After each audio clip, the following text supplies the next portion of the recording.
Եվ այդ մեկ մարդը դու ես, եւ այդ մեկ մարդը դու ես։ Ժողովուրդ ասելով երևի ինքը հասկանում է իր շրջապատի մարդը։ 3 միլիոն վարչապետներից ինչու միայն ԿՊԱ-ականների կյանքի որակը կտրուկ բարձրացավ 2018-ից հետո։ Ինչ որ թալան հետ բերելու ու ժողովրդին բաժանելու խոստումներով իշխանության եկածները ինչու որոշեցին, որ ամենաարժանի այդ մեկ մարդը հենց իրենք են։ Թալանացը ձեզանից հավաքել ենք եւ բաշխել ենք թալանացի 0.00 թալանացից հավաքածի 0.000.1%-ը հավաքել ենք եւ բաշխել ենք, ուժեղացրել ենք, ներդրել ենք մեր պետական ապարատի վրա։ Պետական բյուջետ պիտի մտնի, ոչ թե ինչ որ մեկի ջեբը գնա։ Դե բաժանեիք մի 10 միլիոն էլ բաժանեիք թոշակառուին, այդ ինչի բաժանեցիք ձեր մեջ։ Ժողովուրդն է իրանց ընտրել։ Ժողովրդի շահերը պիտի պահպանի, ոչ թե անհատ մի քանի հոգու շահեր։ Մեղր ծախողը մատը լիզում է, բայց այդ աշճանի ոնց որ ինքն է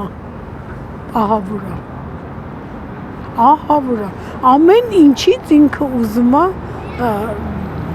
սենց կլպել է, կերի։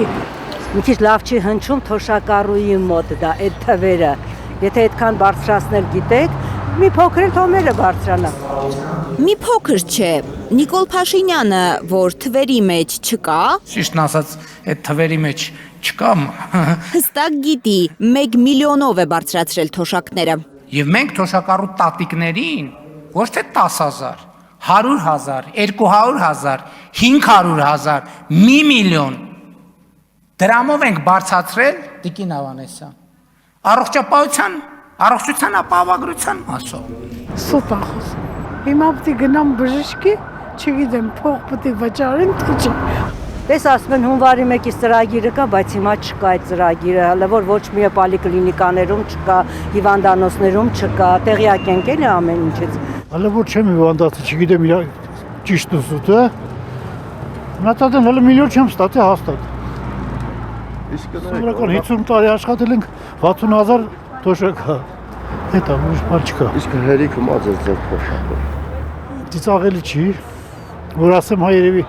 ես իմ սխափած կլնեմ։ 10,000 եթե տանք էլ ինչ անելու, ինչի մենք չգիտենք ինչ ենք անելու, ծախսելու տեղ չունենք, հատանտներապ չանում, էս անում, են անում։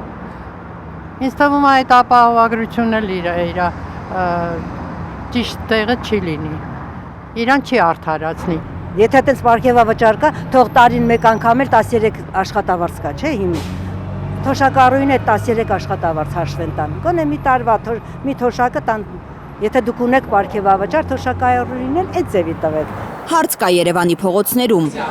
Փաշինյանը ինչու չի ինքն իրեն էլ պարգևատրում առողջության ապահովագրությամբ, եթե այդ համակարգի ներդրումը անվանում է թոշակի բարձրացում։ Մի քիչ կարելի ասել խիզախ քայլ է, այս քայլը անել է։ Կառավարական կաբինետի երեսպաշտությունն է ամենաշատը զայրացնում քաղաքացիներին։ Իրանց օգուտ քայլեր, ուրիշ հոշում են, խիզախության ինչ կա։ Ինչի մար խիզախ քայլը, ինչ կա տեղ խիզախության։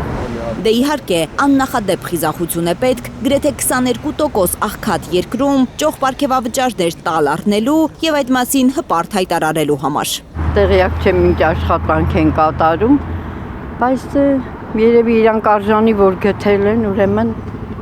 թող ստանան, լավ աշխատեն, մեր երկիրն էլ բարգավաճի, մենք էլ սոցիալապես վատ ապրողները թող մի քիչ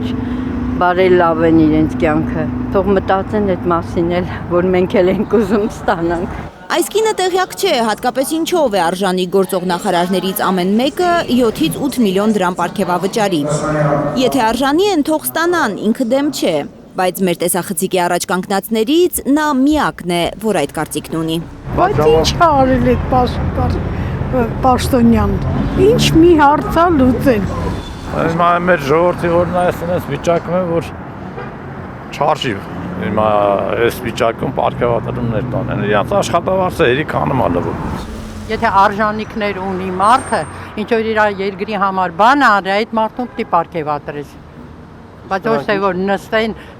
դալիճում ու փող ստանան, իսկ մենք էլ տանջվենք։ Նախընտրական շրջանում Փաշինյանը իր ձեռքով իր փոստ է փորել, կարծում են երևանցիները։ 3 միլիոն վարչապետները 3 միլիարդի պարգևավճարային սկանդալը չեն մոռանալու ընտրատեղամաս մտնելիս։ Լարա Արաքելյան, Հայկ Ավանեսյան, Նորայր Շարբաթյան, Արմեն Ապրեսյան, Հայլուր։